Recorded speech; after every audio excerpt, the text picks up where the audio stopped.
Bismillahirrahmanirrahim. Innal hamdalillah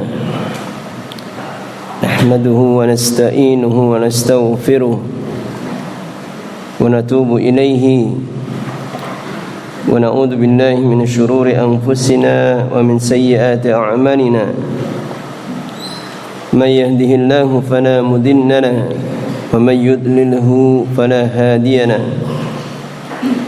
أشهد أن لا إله إلا الله وحده لا شريك له وأشهد أن محمدا عبده ورسوله لا نبي بعده. قال الله تعالى في القرآن الكريم: يا أيها الذين آمنوا اتقوا الله حق تقاته ولا تموتن إلا وأنتم مسلمون.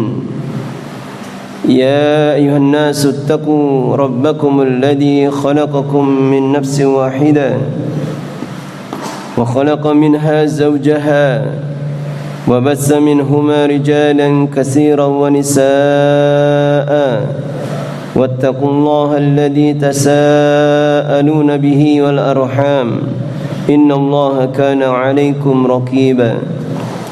يا أيها الذين آمنوا اتقوا الله وقولوا قولا سديدا يصلح لكم أعمالكم ويغفر لكم ذنوبكم ومن يطع الله ورسوله فقد فاز فوزا عظيما.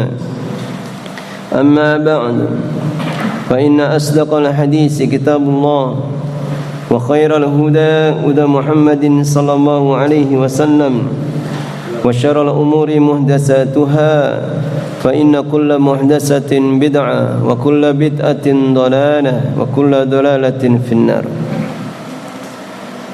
أيها الإخوة jamaah sekalian rahimani wa rahimakumullah, alhamdulillah dengan taufik dan hidayah dari Allah Subhanahu wa taala kita bisa berkumpul kembali pada kesempatan kajian kita malam hari ini untuk bersama-sama saling tanasuh, nasihat menasihati, untuk bersama-sama saling belajar, mempelajari perkara-perkara yang penting dan kita butuhkan di dalam agama ini. Sebagaimana keadaan kebanyakan hati kita senantiasa berubah-ubah, keimanan kita naik turun, semangat kita di dalam beribadah juga pasang surut. Maka betapa pentingnya kita senantiasa berusaha untuk mencari peringatan dan nasihat dari apa yang datang dari Allah Subhanahu wa taala. Demikian juga di dalam hadis-hadis Rasulnya, dan juga nasihat-nasihat, peringatan-peringatan dari para ulama. Dan insyaallah kita akan melanjutkan kajian kitab, pembahasan kitab Ad-Da' wad-Dawa, tulisan dari Al-Imam Ibnu Qayyim Al-Jauziyah rahimahullah ta'ala. Kitab yang mengkaji tentang sekian banyak penyakit hati dan obatnya. Maka di dalam kajian yang lalu beliau sudah memberikan nasihat dan peringatan kepada kita bahwa kehidupan kita akan senantiasa dipenuhi dengan ujian dari Allah Subhanahu wa taala. Bahkan kelak di yaumul qiyamah masih akan ada satu ujian yang besar, ujian yang berat, ujian yang setiap hamba itu pasti akan mendatanginya. Yaitu ujian apa? Melewati jembatan Siratal Mustaqim. Itulah ujian yang terakhir, ujian yang menentukan kita apakah kita akan terjerumus, terlempar ke dalamnya, apakah kita akan melewatinya kemudian diselamatkan oleh Allah Subhanahu wa taala. Dan apa yang akan beliau jelaskan kepada kita adalah penekanan dari sisi sebagaimana hal seperti ini sebetulnya perkara yang kita fahami semuanya, bahwa selamatnya seorang hamba ketika dia bisa melewati jembatan Sirat yang membentang di atas neraka Jahannam itu sesuai dengan keadaannya di dunia. Maka kata beliau Al-Imam Ibnu Qayyim Al-Jauziyah rahimahullah ta'ala, wa nasaba li'ibadihi min amrihi siratan mustaqima. Dan Allah akan menegakkan, Allah akan menancapkan kepada hamba-hambanya dari perkara atau urusannya, Allah akan menancapkan siratan mustaqima, jembatan yang lurus.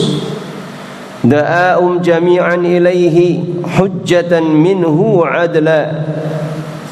Dan Allah telah menyeru mereka semuanya untuk mendatangi jembatan Sirat itu sebagai hujjah dari Allah Subhanahu wa ta'ala, wa adla, dan keadilan darinya. Maka siapa di antara hamba-hambanya akan mendapatkan hidayah dan kemudahan untuk melewatinya, kata beliau, wa hada man yasha'u minhum ila sulukihi ni'matan minhu wa fadla. Dan Allah telah memberikan hidayah kepada siapa yang Allah kehendaki untuk bisa menempuhnya sebagai bentuk kenikmatan dan karunia dari Allah Subhanahu wa ta'ala. Walam yakhruj bihadzal adli wa hadzal qasdi an siratihil mustaqim alladhi huwa alaihi. Dan tidak akan atau tidak keluar dengan keadilan dan tujuan ini dari jalannya yang lurus, alladhi huwa alaihi, yang Allah Subhanahu wa ta'ala itu senantiasa berada di atasnya.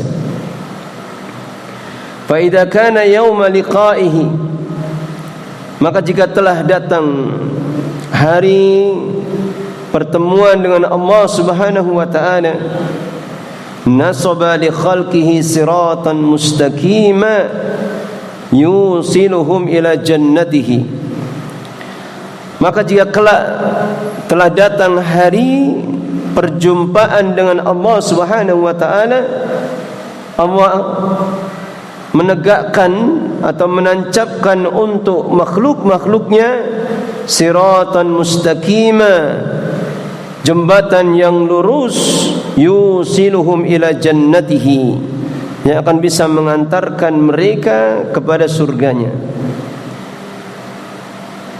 Summa sarafa anhu man sarafa anhu fid dunya.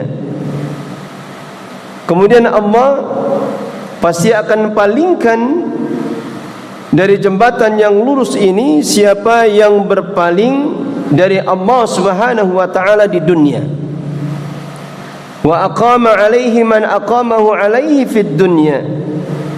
Dan Allah akan menegakkan baginya siapa yang telah menegakkan hidayah, menegakkan jalan yang lurus itu selama di dalam kehidupan di dunia.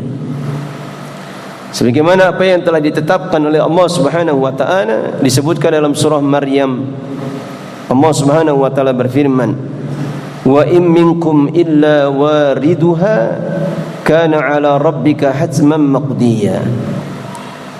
Dan tidak ada seorang pun di antara kalian pasti akan mendatanginya. Yaitu mendatangi apa? Kata para ulama ahli tafsir, para ulama sepakat makna dari ayat ini, tidak ada seorang pun di antara kalian pasti akan mendatanginya, yaitu mendatangi jembatan yang membentang di atas neraka jahanam. Semua dari kalangan makhluk-makhluk Allah, hamba-hambanya, dari awal penciptaan sampai akhirnya. Dari awal penciptaan sampai akhirnya. Kemudian Allah Subhanahu wa taala berfirman, "Kana ala rabbika hatman maqdiya." Maka hal itu adalah ketetapan yang pasti dari Rabbmu. Lalu siapa yang akan diselamatkan untuk bisa melewatinya? Maka Allah Subhanahu wa taala berfirman setelahnya, "Tsumma nunajjil ladzina taqaw." Kemudian kami akan selamatkan orang-orang yang bertakwa. Kalau orang-orang yang bertakwa berarti orang-orang yang mengumpulkan dua perkara, yaitu apa? Al-iman dan amal saleh. Kemudian kami akan selamatkan orang-orang yang bertakwa, itulah orang-orang yang beriman dan menundukkan dirinya untuk melakukan amal saleh. Wa nadharu adh-dhalimina fiha jizya. Dan kami akan biarkan orang-orang yang berbuat kezaliman itu tersungkur di dalamnya. Baik. Maka inilah di antara apa yang menjadi ketetapan dari Allah Subhanahu wa taala Rabb kita, bahwasanya tidak akan ada seorang pun di antara hamba-hambanya kecuali pasti akan diuji dengan ujian yang terakhir, ujian yang paling beratnya, yaitu melewati jembatan sirat yang Allah bentangkan di atas neraka jahanam. Maka lihat bagaimana penjelasan beliau tentang keadaan yang terjadi pada hari itu, tentang keadaan yang kita akan saksikan bersama, apa yang akan terjadi pada hari itu. Kemudian beliau Al-Imam Al-Qayyim mengatakan, wa ja'ala nural mu'minina bihi wa bi rasulihi. Dan Allah telah menjadikan cahaya orang-orang yang beriman bihi wa bi rasulihi, itu dengan sebab jalan yang lurus yang dia tempuh, wa bi rasulihi, dan juga dengan sebab mengikuti berittiba dengan Nabi sallallahu alaihi wasallam.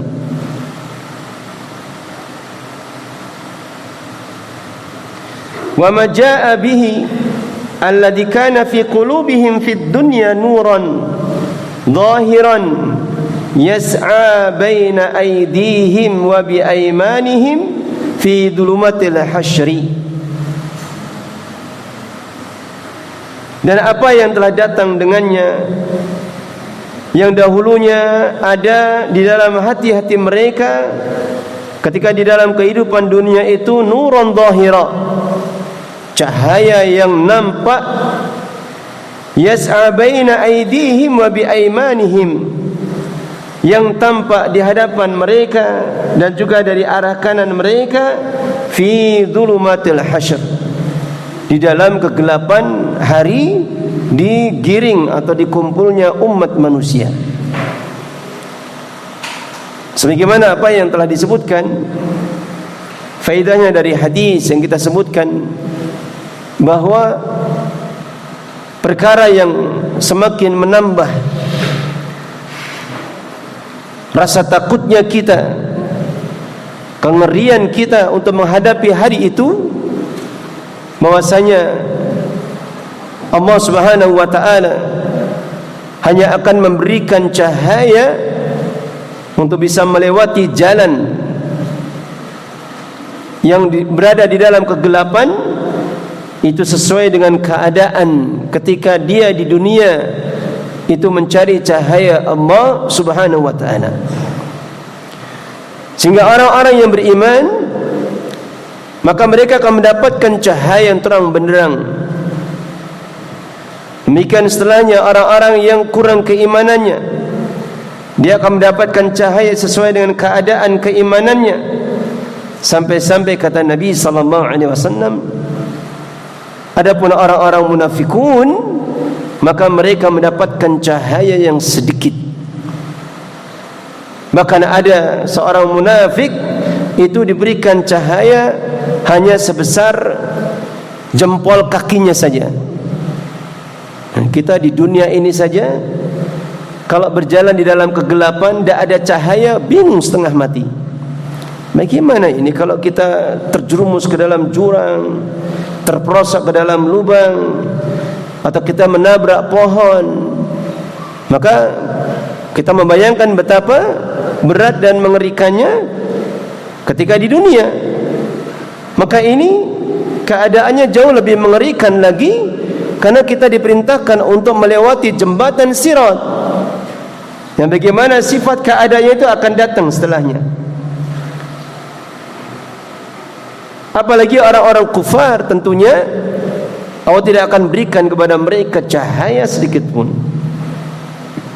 Wa hafidhu alaihim nurahum, dan Allah akan jaga pada mereka itu cahaya mereka, hatta qata'uhu, hingga kaum mukminin itu bisa melewatinya. Kama hafidhu alaihimul iman, sebagaimana Allah jaga pada mereka itu keimanan, bihi dengannya, hatta laqauhu, sampai mereka bertemu dengan Allah Subhanahu wa ta'ala. Wa atafa'a nural munafikin ahwaja ma kanu ilaihi, dan Allah padamkan cahaya orang-orang munafikin apa yang mereka paling butuhkan ketika dahulunya mereka itu di dunia. Kama atfa'ahu fi qulubihim fid dunya, itu apa yang mereka butuhkan di dunia, terlebih lagi ketika mereka berada di dalam keadaan hendak melewati jembatan sirat. Kama atfa'ahu fi qulubihim fid dunya, sebagaimana Allah padamkan cahaya orang-orang munafikin di dalam hati-hati mereka ketika di dalam kehidupan dunia. Sebagaimana bagi antum yang hafal surah Al-Hadid, maka ada sebetulnya ayat di dalamnya yang mengisyaratkan akan keadaan diri kita semua ketika hendak melewati jembatan sirat, di mana Allah Subhanahu wa taala berfirman, yauma yaqulul munafiquna wal munafiqatu lil ladzina amanu unduruna naqtabis min nurikum. Itulah pada hari ketika orang-orang munafik, laki-laki dan perempuannya, mereka berkata kepada orang-orang yang beriman, tunggulah kami agar kami bisa mendapatkan cahaya kalian.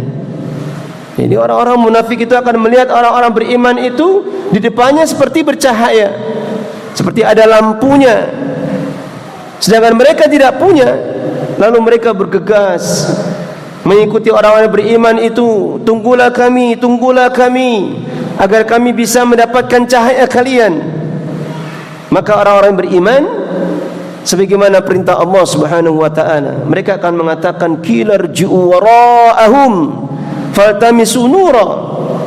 Kembalilah kalian dan kalian cari cahaya sendiri. Maka jawaban orang beriman, kembalilah kalian dan cari cahaya kalian sendiri. Hingga kemudian Allah jadikan pintu atau dinding yang menghalangi antara orang-orang yang beriman dengan orang-orang munafikin, sehingga mereka tidak bisa mendapatkan cahaya dari Allah Subhanahu wa taala. Kemudian kata beliau, keadaan yang lebih mengerikan lagi, yang hendaknya menjadikan diri kita itu semakin takut kepada Allah Subhanahu wa taala dan takut menghadapi hari-hari yang mengerikan seperti ini.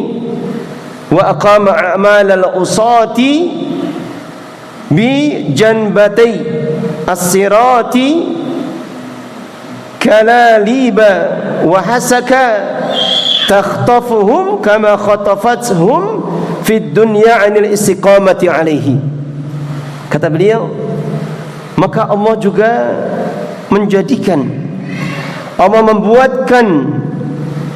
menjadikan amal-amalan perbuatan orang-orang yang senang bermaksiat kepada Allah Subhanahu wa taala, Allah jadikan di sisi kanan dan kiri dari jembatan itu kalalib. Apa kalalib? Kalalib itu jangkar. Yang kalau kita melihat jangkar kan tahu, jangkar itu besi, kemudian ujungnya dibuat seperti lengkuan. Ada beberapa sisi lekuan itu. Wahasakan, demikian juga apa? Duri-duri. Takhtafuhum, yang bisa menyambar-nyambar mereka, kama khatafathum fid dunya 'anil istiqamati 'alaihi. Sebagaimana jangkar-jangkar itu telah menyambar mereka selama di dalam kehidupan di dunia, yang menjauhkan dari beristiqamah di atas jalan Allah Subhanahu wa taala. Sebagaimana perbuatan kesyirikannya, kekufurannya, kefasikan, perbuatan dosa dan kemaksiatan, maka itulah jangkar yang mencabik-cabik hati-hati mereka sehingga menjauhkan dari istiqamah kepada jalan Allah Subhanahu wa taala. Sebagaimana apa yang disebutkan di dalam beberapa hadis, Nabi sallallahu alaihi wasallam telah menyebutkan di dalam beberapa hadis tentang keadaan dari jembatan Sirat yang membentang di atas neraka Jahannam. Disebutkan di dalam riwayat Imam Ahmad dari Aisyah radhiyallahu anha, beliau Rasulullah sallallahu alaihi wasallam telah bersabda, "Balaghani annahu adaqqu minasy-syi'ri wa ahaddu minas-sayf." Telah sampai kepadaku bahwasanya jembatan itu adaqqu minasy-syi'ri. Apa artinya? Lebih lembut daripada rambut. Jembatan itu lebih lembut daripada rambut. Wa ahaddu minas-sayfi, dan lebih apa? Lebih tajam daripada pedang. Sudah jembatan biasa saja, kalau dalam kegelapan kita bingung, jembatannya ada di atas sungai, itu saja kalau kita melewati aja sudah bingung kalau kita berjalan di dalam kegelapan, apalagi jembatannya kecil, apalagi ini jembatan yang disifati oleh Rasulullah SAW lebih tajam daripada pedang dan lebih lembut daripada rambut. Ya, kalau kita ini melewati jembatan kemudian terpeleset jatuh ke sungai, paling yang terjadi apa? Basah, kotor. Akan tapi ini keadaannya, kapan seorang hamba itu terjatuh di dalamnya, maka itu adalah kerugian dan kesengsaraan yang besar sekali. Kerugian dan kesengsaraan yang besar sekali. Demikian juga disebutkan di dalam ucapan beliau yang lain, jembatan itu madhadatun, licin, muzillatun, menggelincirkan, alaiha khatatifu, ada di atasnya besi-besi pengait, wa qalalibu, dan jangkar-jangkar, wa hasakah mufallatahah la syauqah au kaifa, yang ujungnya itu dibuat bengkok dan dia menyambar-nyambar orang-orang yang akan melewatinya. Subhanallah. Maka kemudian kata Al-Imam Al-Qayyim, wa ja'ala quwwata sayrihim wa sur'atihim alaihi ala qadri quwwati sayrihim wa sur'atihim ilaihi fid dunya. Kata beliau, dan Allah telah menjadikan kuatnya untuk bisa melewati, kekuatan melewatinya mereka, dan cepatnya mereka melewati jembatan itu, ala qadri quwwati sayrihim, itu tergantung dari kadar kuatnya perjalanan mereka dan cepatnya mereka ketika di dalam kehidupan dunia, di dalam mencari jalan yang lurus atau hidayah dari Allah Subhanahu wa ta'ala. Maka bagaimana keadaan kita kelak? Apakah kita bisa melewati atau tidak? Maka itu tergantung bagaimana keimanan dan ketundukan kita kepada Allah Subhanahu wa ta'ala. Bukan karena misal ada seorang hamba yang tubuhnya kuat berlari berkilometer, kuat berlari jarak yang jauh sekali, kemudian dia akan bisa melewatinya? Akan tentu tidak. Bukan orang yang kuat tubuhnya kemudian dia bisa melewatinya? Tentu saja tidak. Akan tapi siapa yang akan bisa melewatinya? Yang bisa melewatinya adalah orang-orang yang mengumpulkan di dalam dirinya itu ketakwaan kepada Allah Subhanahu wa ta'ala. Dia berusaha untuk mengokohkan, menguatkan keimanannya. Dan tidaklah seseorang itu dikokohkan keimanannya kecuali dengan kesabaran dia di dalam menuntut ilmu, belajar akidahnya, belajar keimanannya.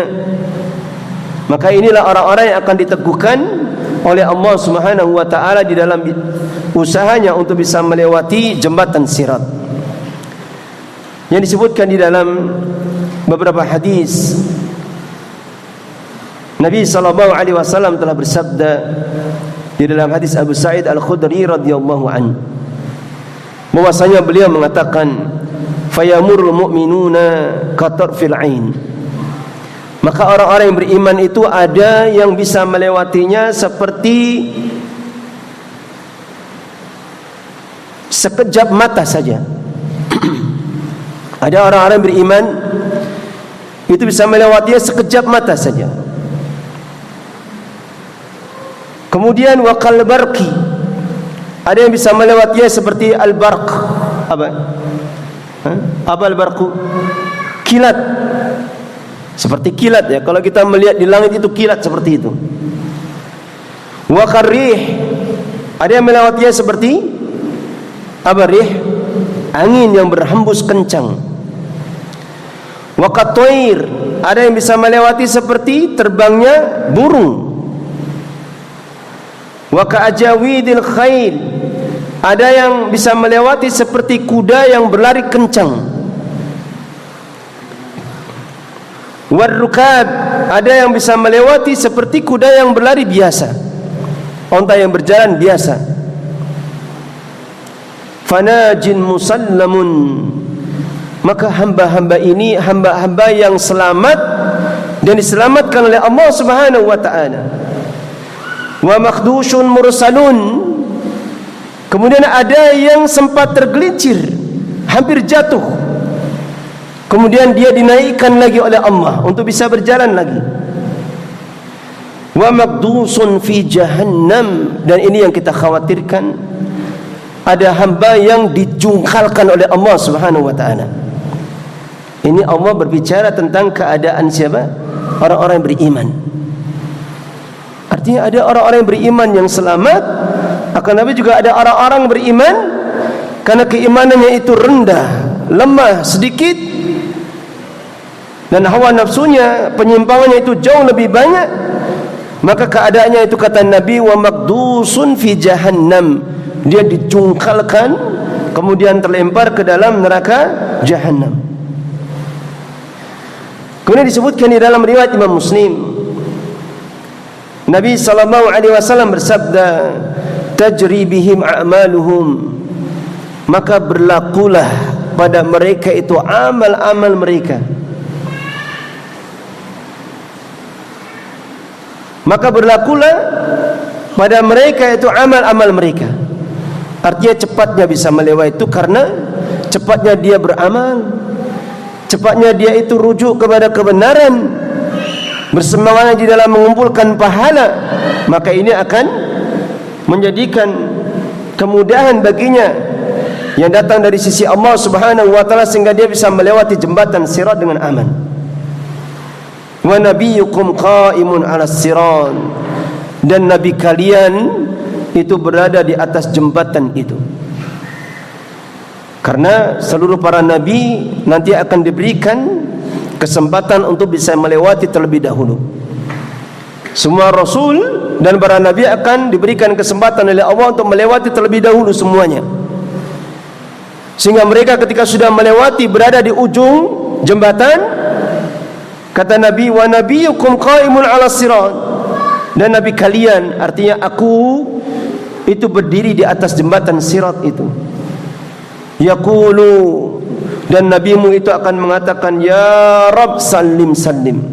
Jadi kalau ada setiap umatnya itu yang hendak melewati, maka Nabi senantiasa berdoa itu, ya Rabb salim salim, ya Rabb selamatkanlah, selamatkanlah. Terus demikian beliau berdoa kepada Allah Subhanahu wa taala untuk kita, untuk menghadapi ujian yang paling beratnya ini. Ya, kita tidak perlu membayangkan apa tidak capek Nabi di sana, berapa juta umatnya. Ya, kita tidak perlu membayangkan seperti itu.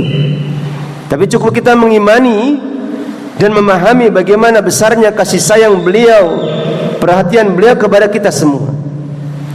Hatta ta'jiza amalul ibad, hingga lemahlah amal-amal hamba-hamba itu.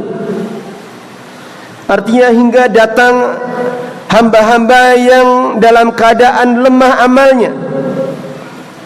Hatta yaji'ar rajul, hingga datang seorang laki-laki, fala yastati'u sayra illa zahfa, hingga datang seorang hamba, seorang laki-laki, dia tidak bisa melewati jembatan itu kecuali dengan merangkaknya. Subhanallah. Sampai ada hamba umatnya Nabi itu sampai dia harus merangkak itu karena sedikitnya amal dan banyaknya kelalaian, sampai saya menjadikan dia tidak bisa melewati kecuali dengan merangkak itu. Hatta yamuru akhiruhum yushabu sahban, sampai melewati yang paling akhirnya itu yushabu sahban, itu sampai ditarik, sampai dibantu oleh apa?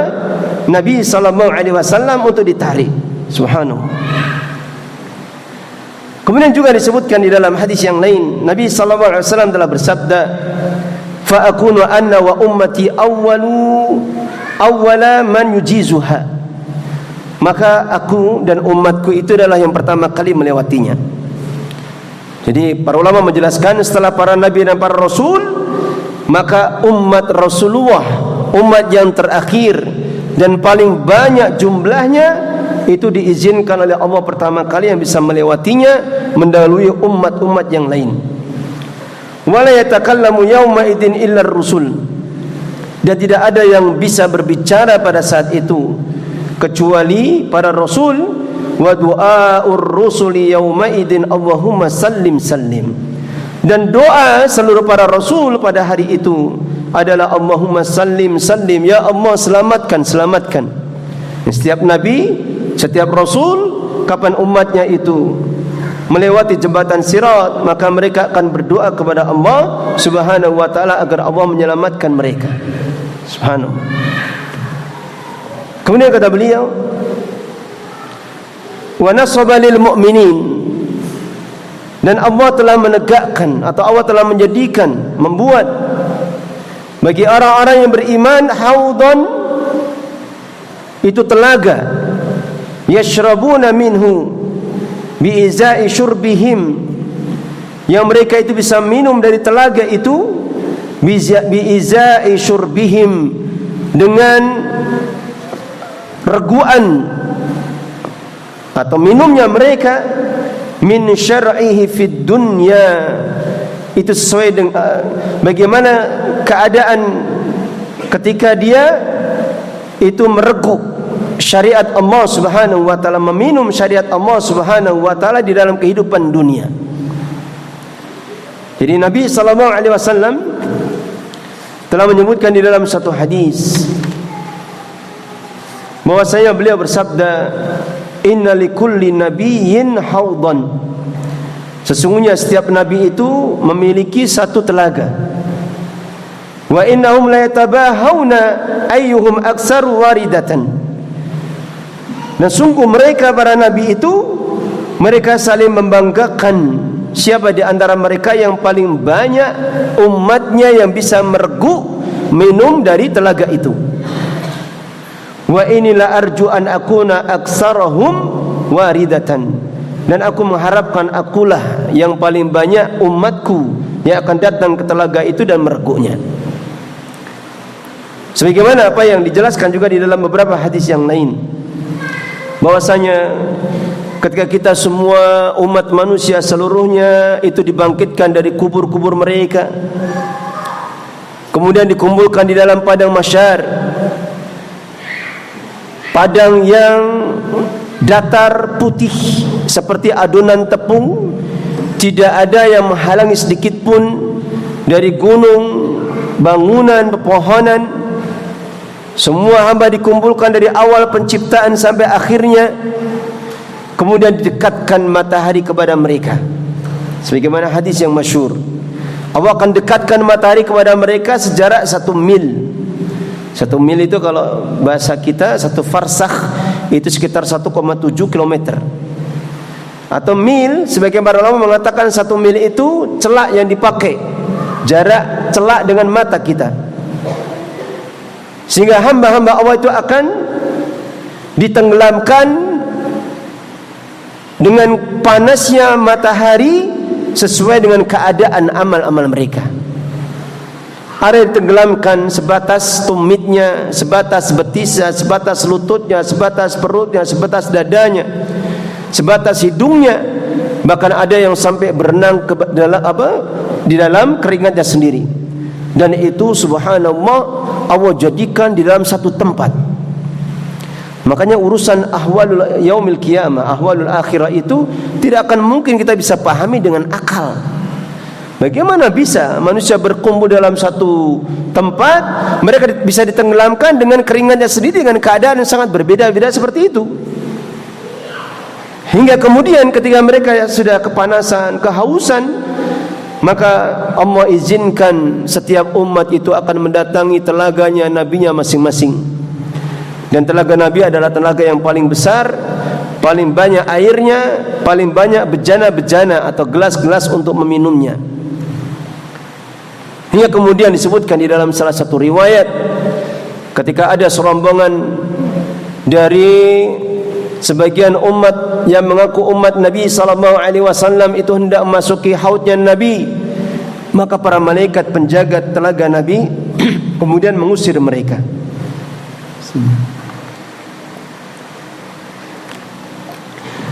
Dan ketika Nabi melihatnya, seketika itu juga, karena besarnya kasih sayang dan perhatian beliau kepada umatnya, memikirkan bagaimana umatnya itu bisa selamat dari adab Allah, maka seketika itu pula ketika beliau melihat umatnya diusir dari telaga haud, beliau berteriak, ummati ummati, itu umatku, itu umatku, kenapa kalian mengusir mereka? Maka para malaikat mengatakan apa? Innaka la tadri ma'ahdasu ba'daka, sesungguhnya engkau tidak mengetahui apa yang telah mereka buat dari perkara yang baru setelahmu dalam perkara agama. Makanya di antara keutamaan kita berpegang teguh, berittiba dengan sunnah Nabi sallallahu alaihi wasallam, kita akan dikumpulkan bersama Nabi di dalam telaga beliau. Baik. Kemudian kata beliau, wa harrama minasyurbi minhu hunaka, dan Allah akan haramkan untuk bisa meminumnya kelak di sana. Man harrama minasyurbi min syar'ihi wa dinihi hahuna, siapa yang Allah haramkan untuk bisa meminum artinya di sini mengambil manfaat dari syariatnya dan agamanya di dalam kehidupan dunia ini. Artinya kalau Allah di dunia ini kok menghalangi seorang hamba itu bisa mendapatkan hidayah keimanan, hidayah jalan yang lurus, maka itu tanda kelak di antaranya Allah akan haramkan telaga itu baginya. Sebagaimana juga Allah akan tetapkan catatan-catatan amal akan berterbangan untuk menghampirinya dari arah kiri dan dari arah belakang punggungnya. Dia akan menyaksikan timbangan keburukannya lebih berat daripada timbangan kebaikannya, dan dia akan digelincirkan oleh Allah Subhanahu wa taala di jembatan Sirat sehingga Allah lemparkan mereka ke dalam neraka Jahannam. Maka yang terakhir kata beliau, fandur ilal akhirah ka'annaha ra'yu ain. Ini nasihat beliau. Jadi pentingnya kalau kita mempelajari perkara akidah, ketika berbicara tentang ahwalul akhirah, keadaan karena hari kiamat itu, maka kita diajak agar kita itu semakin meyakini kebenaran dari peristiwa yang akan datang itu, kemudian akan menjadikan sesuatu yang membekas seakan-akan kita itu bisa menyaksikannya. Maka kata beliau apa? Fandur ilal akhirah, maka lihatlah kepada negeri akhirat, ka'annah ra'yu ain, seakan-akan akhirat itu adalah perkara yang bisa dilihat, agar semakin tumbuh di dalam hati kita rasa takut kepada Allah Subhanahu wa ta'ala.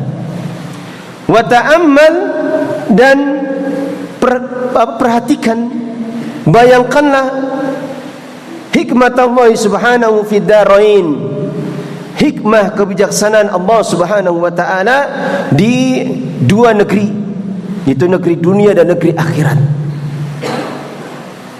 Kapan di dunianya ini dia banyak kelalaiannya, bersantai-santai ria, tidak bersungguh-sungguh di dalam menjaga batasan-batasan Allah, maka kelak pun dia akan mendapati keadaan yang lebih mengerikan. Sebagaimana apa yang disebutkan nasihatnya dari hadis Nabi sallallahu alaihi wasallam, man amina fid dunya ja'alahu Allahu khaufan fil akhirah, khaifan fil akhirah. Barang siapa yang merasa aman di dunia, aman dari adab Allah, dari siksa Allah Subhanahu wa taala, Allah akan jadikan dia itu orang yang takut kelak di yaumil akhirah. Akan tapi sebaliknya kata Nabi sallallahu alaihi wasallam, wa man khafa fid dunya, dan barang siapa dia takut di dunia ini, takut lalai dari menjalankan perintahnya, takut lalai di dalam bermudah-mudahan di dalam terjerumus ke dalam perbuatan dosa dan kemaksiatan, ja'alahu wa aminan fil akhirah, Allah akan menjadikan dia orang yang merasa aman di dalam negeri akhirat. Ya, sebagaimana apa yang juga disebutkan di dalam ayatnya, ayat yang sedikit kita dengar, keutamaan dari berpegang teguh dengan tauhid. Allah Subhanahu wa taala berfirman, walladzina amanu wa lam yalbisu imanahum bidzulmin ulaika lahumul amnu wa hum muhtadun. Dan orang-orang yang beriman yang mereka tidak mencampur keimanan itu dengan kezaliman. Dan kezaliman ini kata Nabi sallallahu alaihi wasallam, ketika para sahabat itu bertanya, ya Rasulullah, siapa itu? Ayyuna man lam yadlim fid dunya. Siapa di antara kita ini yang tidak bisa atau tidak pernah melakukan kezaliman di dunia? Maka kata Nabi sallallahu alaihi wasallam, wal amru laisa kadzalik. Perkaranya bukan seperti itu. Akan tetapi yang dimaksud dengan az-zulm di sini adalah apa? Asyirku, kesyirikan. Ya, termasuk kesyirikan itu cabangnya banyak. Kapan seorang itu dia takutnya kurang kepada Allah, cintanya kurang kepada Allah, dia berikan takut dan cintanya kepada makhluk, itu pun termasuk di antara bentuk satu macam dari perbuatan kesyirikan. Maka orang-orang yang beriman dan mereka tidak mencampurkan keimanan mereka dengan kezaliman, ulaika lahumul amnu wa hum muhtadun, maka bagi mereka rasa aman. Nah, rasa aman ini umum, di dunia juga merasakan rasa aman dari sisi mana? Rasa aman dari kekhawatiran akan rezeki Allah. Rasa aman dari apa? Kegundahan. Bagaimana kehidupanku kelak? Akan tapi tetap ada di dalam hatinya rasa takut dari azab Allah Subhanahu wa taala, dan mereka adalah orang-orang yang mendapatkan petunjuk. Baik. Kemudian kata beliau, ta'lamu hina idin ilman yakinan la syakka fihi. Artinya kalau kita melihat keadaan kejadian-kejadian di negeri akhirat, kita pelajari dari apa yang ada di dalam ayat Al-Quran maupun di dalam hadisnya, niscaya ta'lam, engkau akan mengetahui pada saat itu dengan ilmu yang yakin, yang tidak ada keraguan sedikit pun. Maka ini faedahnya kita belajar itu seperti ini, agar semakin apa? Yakin dengan janjinya Allah Subhanahu wa taala. Baik janji yang Allah berikan sebagai balasan di dunia ini maupun balasan di yaumil kiamah. Karena sebagaimana nasihat-nasihat yang sudah berlalu, Allah pun akan mengadab orang-orang yang berpaling dari ayat-ayatnya di dunia ini, dan itu adalah adab yang berat, adab yang paling buruk di dunia bagi orang-orang yang berpaling dari agama Allah, dari nasihatnya, dari ayat-ayatnya, meskipun keadaannya adalah orang yang bergelimang dengan harta. Akan tapi ketika Allah jadikan hatinya itu penuh dengan kegundahan, kegelisahan, kegoncangan, dia tidak tahu untuk apa dia hidup di dunia ini, sehingga dia semakin terombang-ambing dengan syahwat syaitaniyah, maka itulah kata Al-Imam Al-Qayyim di dalam penjelasan beliau di tempat yang lain, itulah adab yang paling beratnya di dunia. Baik. Kemudian kata beliau, anna dunya mazra'atul akhirah wa unwanuha wa anmudajuha. Bahwasanya dunia itu adalah ladang negeri akhirat. Dunia itu adalah ladang negeri akhirat, artinya tempat kita menanam amal kebaikan. Wa unwanuha, dan juga dunia itu tanda dari negeri akhirat. Wa anmudajuha, dan contoh-contoh atau pemisalan-pemisalan yang ada. Jadi kalau kita pengen melihat nasib kita di yaumul qiyamah kelak, maka keadaannya itu bisa dilihat pada saat kita hidup di dunia ini. Maka jangan kita jadikan hati kita ini seperti hati yang lalai, sehingga tidak meyakini apa yang telah dijanjikan oleh Allah Subhanahu wa taala. Wa anna manazilan nasi fiha minas sa'adati wasyaqawah, dan bahwasanya kedudukan manusia itu di dalam negeri akhirat dari kebahagiaan dan kesengsaraan ala hasabi manazilihim fi hadhihi dari fil imani wal amali was salih wa diddihima. Maka itu tergantung kedudukan mereka di negeri ini, yaitu negeri dunia, fil iman, dalam urusan keimanannya, wal amali salih, dan amal salihnya, wa diddiha, dan kebalikan dari keduanya, Hanya saja memang syaitan itu berusaha terus menerus itu tanpa kenal lelah dengan ribuan cara untuk bisa menyesatkan manusia. Bahkan orang-orang yang mungkin, semoga kita berlindung darinya, semoga Allah melindungi kita darinya. Bahkan bisa jadi orang-orang yang mungkin dulu itu pernah belajar, pernah ngaji, pernah duduk di majelis ilmu, dia paham perkara al-haq, paham perkara tauhid, itu saja bisa itu hatinya digelincirkan sehingga dia menjauh dari kebenaran. Apalagi orang-orang yang memang tidak pernah mengenal ilmu, tidak pernah mengenal dakwah, tidak pernah mengenal atau mencari nasihat, maka sungguh keadaan itu akan lebih buruk lagi. Bahkan seorang alim yang ada padanya itu faedah yang banyak, itu ribuan faedah dari ilmu, itu pun bisa digelincirkan oleh syaitan. Sebagaimana apa yang kita pernah baca atau kita pernah dengar, saya lupa namanya, itu di Mesir ada seorang alim, bahkan sampai-sampai hamba ini punya tulisan masalah apa? Perbandingan antara agama Islam dengan agama Kristen dan agama Yahudi, Nasaran Yahudi. Ada yang tahu namanya siapa? Mungkin ada yang pernah menulis dan menghafalnya. Mahmud apa? Ah, itulah, saya dengar masalahnya. Itu dipuji oleh para ulama, itu kitabnya itu. Itu saja karena salah gaul, salah kumpulnya sama ahli filsafat, para pemikir-pemikir yang dianggap hebat, akhirnya dia tergelincir, kemudian jadi ateis. Subhanallah. Kemudian jadi apa? Ateis. Itu bisa terjadi. Apalagi keadaan orang yang tidak pernah belajar agama, tidak pernah mempelajari akidahnya, tauhidnya, maka lebih-lebih lagi. Wabillahi taufik, dan dengan pertolongan Allah lah subhanahu wa ta'ala kita mencari taufiknya. Maka yang terakhir kata beliau, famin a'dami uqubatiz dzunub, sehingga kesimpulannya termasuk di antara hukuman dari dosa-dosa yang paling besar, al-khuruju anis siratil mustaqim fid dunya wal akhirah. Hukuman dari perbuatan dosa-dosa yang paling besar itu akan bisa menjadikan keluarnya seorang hamba dari jalan yang lurus, baik di dunia maupun di akhirat. Akibat dari perbuatan dosa itu akan mengeluarkan dari jalan apa? Istiqomah.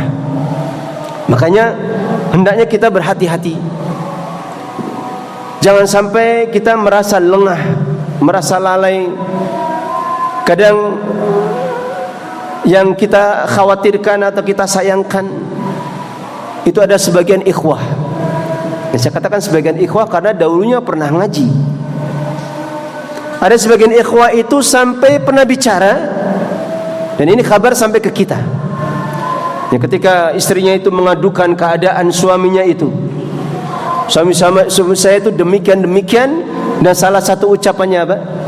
Salah satu ucapannya itu ketika diingatkan dari perbuatan dosa kemaksiatannya kemaksiatan dia, kemudian dia mengatakan kepada istrinya, sudahlah, kamu tidak usah cerewet.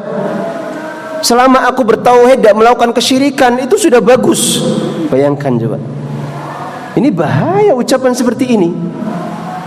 Kalau kita ini memang tidak bisa keluar dari perbuatan dosa, ya, karena dorongan yang kuat hawa nafsu kita untuk senang melakukan perbuatan dosa itu, akan tapi jangan pernah itu terbetik dalam pikiran hati kita meremehkannya. Tetap harus ada di dalam hati kita kebencian kepada dosa itu, dan terus minta kepada Allah Subhanahu wa taala hidayah petunjuk. Ya Allah, berikan hidayah kepadaku. Atau berdoa kepada Allah, ya Allah, karini fi al-muharramat, ya Allah, jadikan aku ini benci kepada perkara-perkara yang haram. Terus demikian. Nah, ini bahaya. Kalau sampai keluar ucapan seperti ini tanda yang bahaya, akan bisa menggelincirkan, menjauhkan, sehingga suatu saat seorang akan terlepas betul dari jalan keselamatan. Dia akan dijauhkan dari jalan istiqomah. Nah, ini hal yang harusnya kita perhatikan. Oleh karena itulah di antara faedah yang bisa saya jadikan sebagai nasihat untuk kita semua di akhir pembahasan, para ulama banyak menulis di dalam kitab-kitab mereka, dalam makalah-makalah mereka, tentang apa saja yang bisa menjadikan sebab kita bisa beristiqomah. Atau kita tulis saja jalan-jalan menuju istiqomah. Jalan-jalan menuju istiqomah.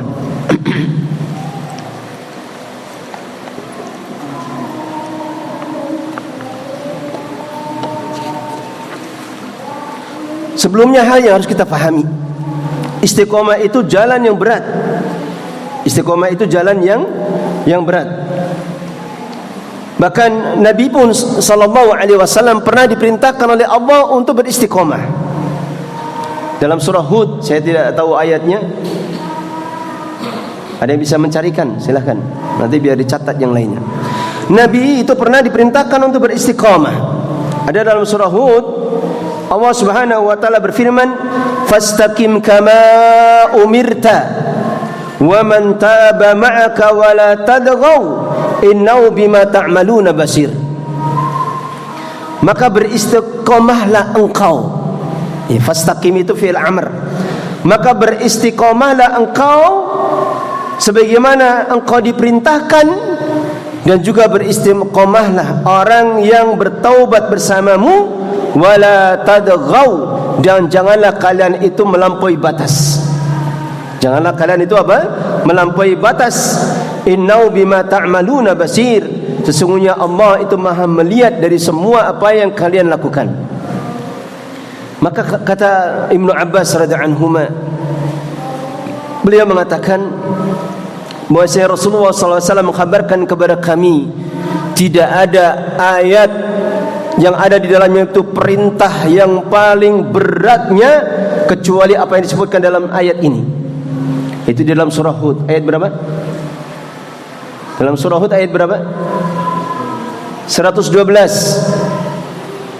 Kata Ibnu Abbas, tidak ada perintah yang paling berat bagi Nabi melebihi ayat ini. Oleh karena itulah Nabi SAW ketika beliau mendapatkan perintah ini, beliau mengatakan, "Syayyabatni Hudun wa akhwatuha." Telah menjadikan aku beruban. Jadi rambut beliau itu menjadi putih. Telah menjadikan aku beruban surah Hud dan surah-surah yang semisalnya. Maka istiqomah itu hal yang berat. Oleh karena itulah kita harus perhatikan itu, bagaimana jalan-jalan untuk bisa menuju kepada istiqomah. Maka di antara nasihat para ulama yang pertama, kalau di sini disebutkan yang pertama itu ad-du'a wa tadarru'. Ad-du'a itu berdoa kepada Allah, wa tadarru' itu apa? Menundukkan diri. Artinya beriftikar, butuh kepada hidayah Allah agar kita bisa dijaga dari istiqomah. Makanya banyak-banyaklah kita berdoa sebagaimana doa yang diajarkan oleh Nabi sallallahu alaihi wasallam. Apa doanya? Ya musarrifal qulub, sarrif qalbi ala ta'atik. Wahai zat yang memalingkan hati, palingkanlah hatiku di atas ketaatan kepadamu. Ya muqallibal qulub, qallib qalbi ala dinik. Wahai zat yang membolak-balikkan hati, maka balikkanlah hatiku di atas agamamu. Atau juga doa yang diperintahkan oleh Allah Subhanahu wa taala kita membacanya. Itulah doa yang paling bermanfaat. Yaitu bacaan apa? Ihdinas siratal mustaqim. Tunjukkanlah kepada kami jalan yang lurus. Makanya kalau kita sholat, baik membaca sendiri atau mendengar imam membaca doa ini, maka yakinilah di dalam hati, hadirkan hati kita meminta kepada Allah jalan yang lurus. Itulah jalan istiqamah. Dan oleh karena itulah ketika mengaminkan, sebagaimana keadaan Nabi SAW dan para sahabat, mereka mengaminkan dengan bersemangat. Jangan cuma sekedar amin. Kenapa? Tidak faham maknanya. Tapi kita bersemangat itu, bahkan boleh dilantangkan. Boleh apa? Dilantangkan. Karena disebutkan di dalam riwayat hadisnya, aminnya Nabi itu sampai terdengar di belakang, di jamaah perempuan. Ini keadaan aminnya Nabi SAW. Maka kita berdoa, kuatkan apa? Hadirkan hati, kemudian yakini itu sebagai doa yang agung, kemudian kita aminkan, semoga Allah Subhanahu wa taala mengabulkan. Karena kata amin sendiri maknanya apa? Ajib, kabulkanlah ya Allah. Baik. Kemudian yang kedua dari jalan menuju istiqamah adalah as-siqatu. Yaitu apa? Apa makna siqah? Siqah billah atau as-siqah bi taufikillah, yaitu yakin dengan pertolongan Allah Subhanahu wa taala. Yakin dengan pertolongan Allah. Artinya kalau kita ini betul-betul minta kepada Allah, yang kemudian diiringi dengan usaha kita duduk belajar agama, belajar akidah kita, keimanan kita, maka yakinlah inilah jalan yang paling mendatangkan kebaikan dan keselamatan. Inilah jalan yang paling menjaga kita dari tergelincir dari jalan yang lurus atau jalan istiqomah. Maka kita harus apa? Kita yakini. Nah, termasuk apa yang kita harapkan pada diri kita semua, kita ini diselamatkan oleh Allah di saat-saat yang paling penting atau paling gentingnya di dalam kehidupan kita. Itu ketika apa? Terlebih lagi dalam keadaan yang paling gentingnya, paling daruratnya. Jadi ketika apa? Yang keras, saya tidak dengar.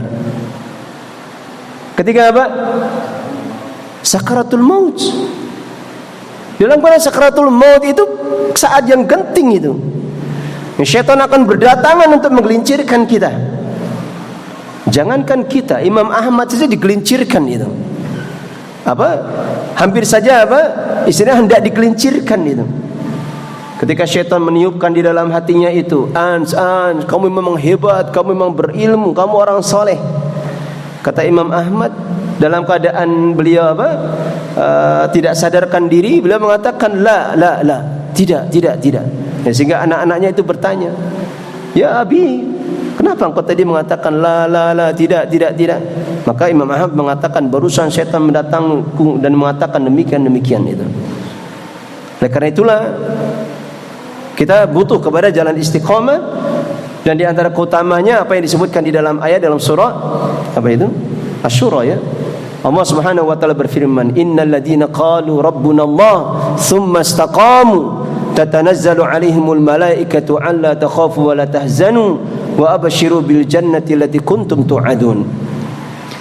Maka orang-orang yang mengatakan bahwasanya Rabb kami adalah Allah, artinya betul-betul beriman, bukan sekedar ucapan, kemudian dia beristiqomah di atasnya, maka para malaikat akan turun mendatanginya itu. Itulah di saat sakaratul maut, para malaikat akan menjaga kita sehingga mengatakan alla takhafu wa la tahzanu, jangan kalian itu khawatir dan jangan kalian bersedih, dan bergembiralah dengan berita gembira surga yang telah kalian itu dahulunya dijanjikan. Baik. Kemudian yang ketiga adalah al-ishtighalu bil ilmi syar'i. Al-ishtighal apa maknanya? Menyibukkan diri dengan ilmu syar'i. Kapan kita punya kesempatan, waktu luang, di sela-sela kesibukan, sibukkan dengan ilmu syar'i. Kata Nabi itu adalah riyadun min riyadil jannah, raudatun min riyadil jannah. Itu taman dari taman-taman surga. Taman dari taman-taman surga. Maka sibukkan dengan ilmu syar'i. Apalagi ilmu akidah. Kita butuhkan betul itu agar kita dijaga dari penyimpangan di dalam masalah akidah atau keimanan. Demikian juga yang keempat, dari jalan-jalan menuju siratal mustaqim atau menuju istiqamah, al-hirsu ala tamassuki bis sunnah. Al-hirsu itu bersemangat ala tamassuki, untuk berpegang teguh bis sunnah, dengan petunjuk Nabi. Kita bersemangat untuk mencari petunjuk, berpegang teguh dengan petunjuk Nabi sallallahu alaihi wasallam di dalam semua kehidupan kita. Di dalam semua kehidupan kita. Ya, karena itibanya seorang hamba kepada Nabi itu adalah jalan keselamatan.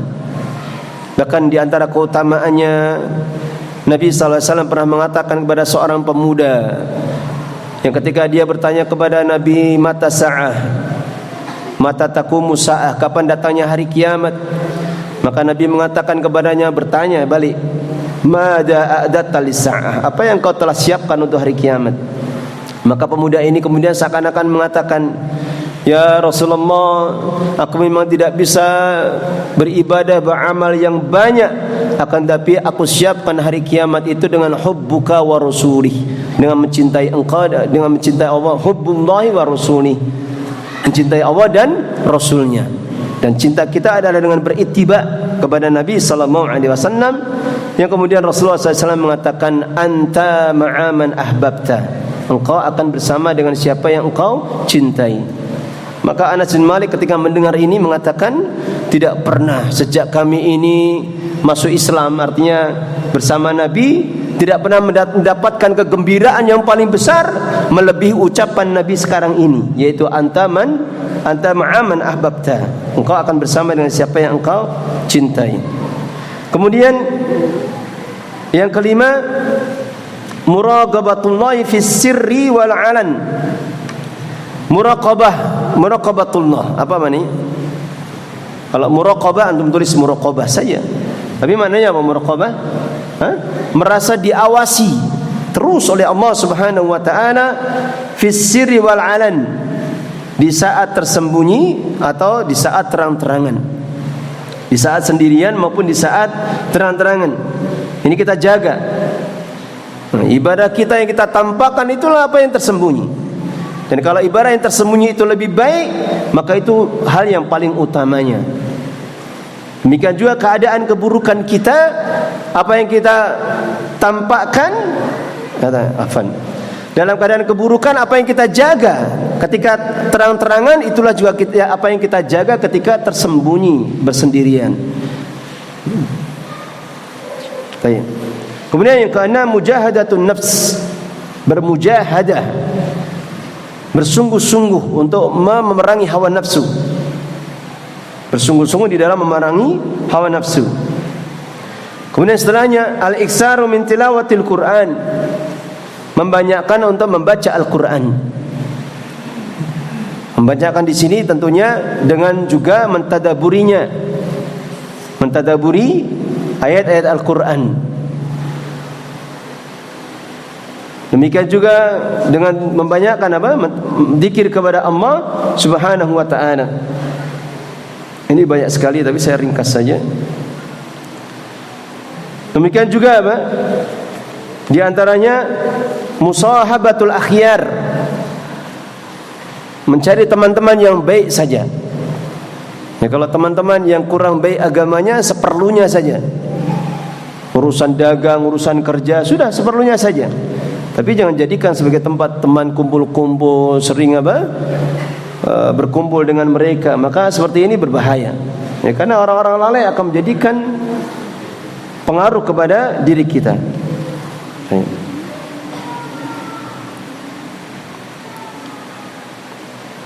Saya kira sampai di sini. Ini nasihat untuk kita semua. Mungkin ada pertanyaan yang ingin disampaikan, mungkin satu saja. Mungkin kalau ada yang ditanyakan.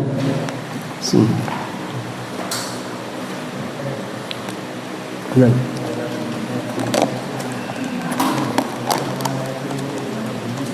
Gimana? Ya, terus ayatnya yang keras. Nah.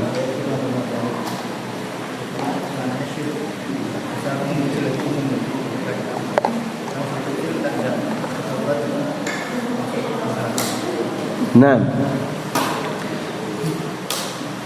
apa yang disebutkan di dalam ayat dalam surah An-Nisa, innallaha la yaghfiru an yushraka bihi wa yaghfiru ma duna dzalika liman yasha wa may yusyrik billahi faqad iftara isman 'azima.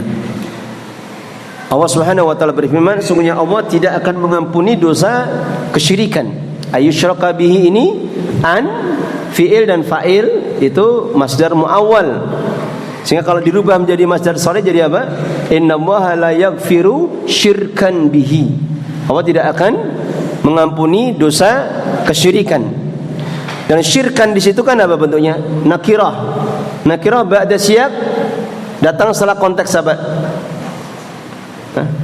Nafi. Innallaha la.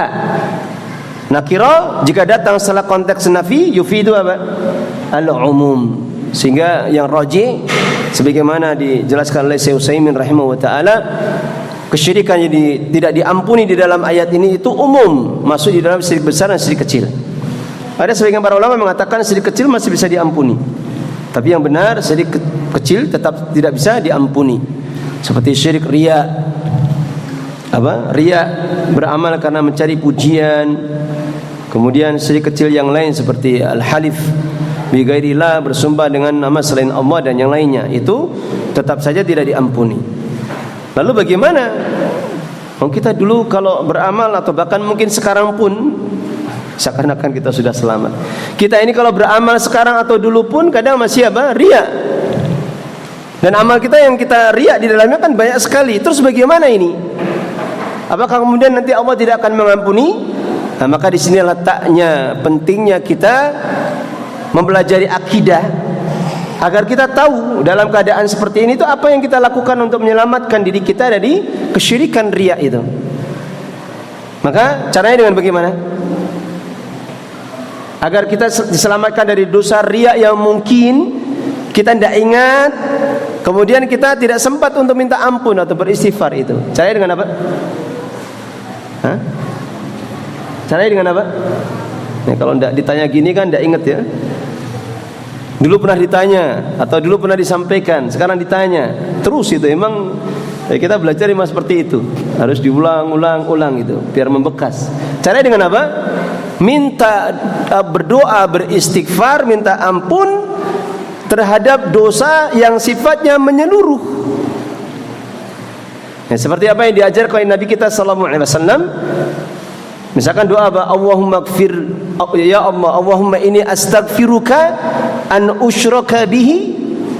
Allahumma inni astaghfiruka an usyrika bihi apa? Ma ya'lamu wa ma lam ya'lam. Ma a'lamu wa ma lam a'lam. Itu ada di dalam beberapa riwayat konteks hadis itu. Ya Allah, sungguh aku minta ampun dari dosa kesyirikan apa yang aku ketahui dan aku tidak ketahui. Atau di dalam doa yang lain misalkan apa? Allahumma inni astaghfiruka, Allahumma ighfirli ma qaddamtu. Ya Allah, ampunilah aku dosa yang sudah berlalu, wa ma akhartu, dan dosa yang sekarang ini, wa ma a'lantu, dan dosa yang aku lakukan terang-terangan, wa ma asrartu, dan dosa yang aku sembunyikan, aku tidak tahu. Dosa-dosa seperti ini itu tercakup di dalam doa ini. Maka kalau kita doa itu dengan doa yang mencakup. Ada saatnya kita berdoa minta ampun dengan dosa yang kita ketahui, tapi juga kita harus berusaha untuk minta ampun dari dosa yang tidak kita ketahui. Saya kira cukup ya. Semoga bermanfaat, semoga menambah ilmu kita dan menambah keimanan kita kepada Allah Subhanahu wa taala. Akhiru da'wana walhamdulillahirabbil alamin. Subhanaka Allahumma bihamdika asyhadu an la ilaha illa anta astaghfiruka wa atubu ilaik.